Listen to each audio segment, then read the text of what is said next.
পানি কখনো মারণাস্ত্র হতে পারে না, পানি কখনো যুদ্ধাস্ত্র হতে পারে না।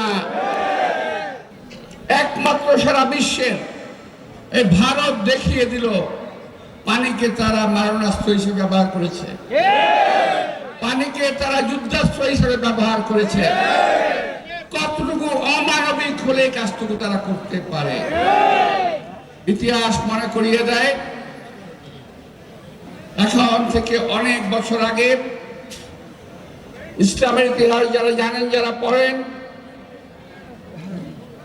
এই পানি দিয়ে, এই পানির অভাবে আমাদের প্রিয় নবী হযরত মুহাম্মদ সাল্লাল্লাহু আলাইহি ওয়াসাল্লামের দুই নাতি যাদেরকে কষ্ট দেওয়া হয়েছিল, যারা নিহত হয়েছিল, শাহাদাত বরণ করেছিল, শহীদ হয়েছিলেন, আজকে সারা বাংলাদেশকে, শুধু তিস্তা নয়, সারা বাংলাদেশের 54টি অভিন্ন নদীর পানি বন্ধ করে দেওয়া হয়েছে।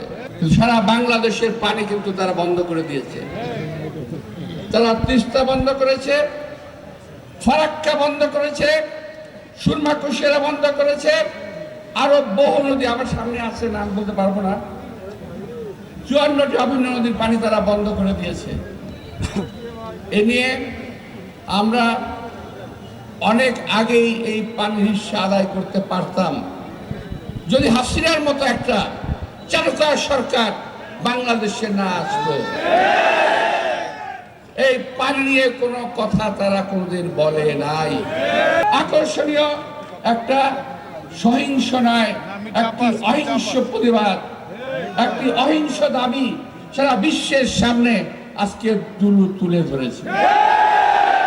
আমি বিশ্বাস করি পত্র পত্রিকা, সোশ্যাল মিডিয়ার মাধ্যমে বিশ্ববাসী জানতে পারবে যে ভারত আজকে আমাদেরকে পানির অভাবে কি কষ্ট দিচ্ছে। দিতে হবে। যে আন্দোলন শুরু হয়েছে, এই আন্দোলন থামবে না। শুধুমাত্র আমরা একটা সরকার অপেক্ষায় আছি, যেই সরকার আমাদেরকে, দেশের মানুষের কথাকে বুঝতে পারবে, মানুষের ভাষাকে বুঝতে পারবে, যেই সরকার মানুষের দাবি দেওয়াকে পূরণ করার সক্ষমতা রাখবে। কিছুদিন আগে যেই সরকার ছিল, সে কখনোই এই দাবি দেওয়া কখনো পূরণ করার মতো সক্ষমতা রাখতো না। রাখলেও যেহেতু তার ক্ষমতায় থাকতে হবে, সেহেতু সে সেগুলো পূরণ করার চেষ্টাও করতো না। আমাদের কাছে কি ভারতের কোনো দেনা পাওনা নাই? অনেক অনেক কিন্তু আছে, ভুলে যাবেন না, অনেক কিছু আছে।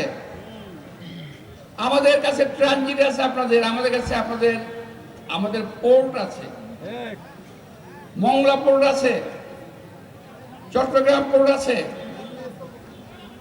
প্রয়োজনে আমরা হিসাব কিতাব করবো, পাকা থেকে মনে রাখবেন, আমরা হিসাব করবো আমাদের যেখানে যেটা প্রয়োজন আছে, সেটা না হলে আমরাও ছাড়বো না।